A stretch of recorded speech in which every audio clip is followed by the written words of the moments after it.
Pane chiitiko chashamisa vanhu, pane mapictures arikutendera pasocial media ari kuonekwa kunzi vakomana government haisi kuva serious.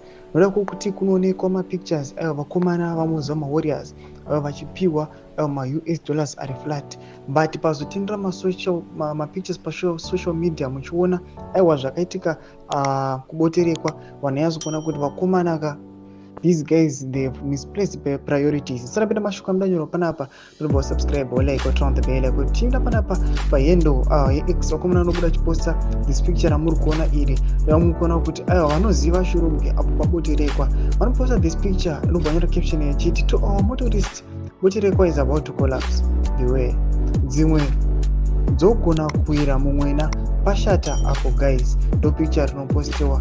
Vakomana muri kuona rodeo ipaboterekwa, muri kuona paradza mwena une rima unyasoratidza kuti aiwa apo if motor vehicle ikafamba isina even kana manheru ikasanyatsokuona driver aiwa inonyatsokunoti chumi chaiwo chaimo mugomba aiwa mumaini. Zviri kuonekwa kunzi vakomana vari kumaina especially machinas nevakomana vari kuzikamwa kuti aiwa vari kuita illegal mining aiwa munyika yeZimbabwe specifically kuchirugwi vari kuonekwa kuti aiwa vazoparadza nyika.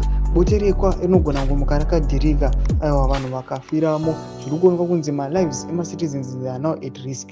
Imotodza mafungiro enyu unoti kudii pamusoro pechiitiko ichi as a passenger or as a motorist, kuti unoti kudii pamusoro pechiitiko chiri kuonekwa kunzi aiwa vakomana ava mari dzinokubuda dzichisquandiwa nethe government aiwa dzingadei dzichitomendena our beloved country. Tudze mafungiro enyu pinda comment section yedu, subscribe or like, turn the bell icon.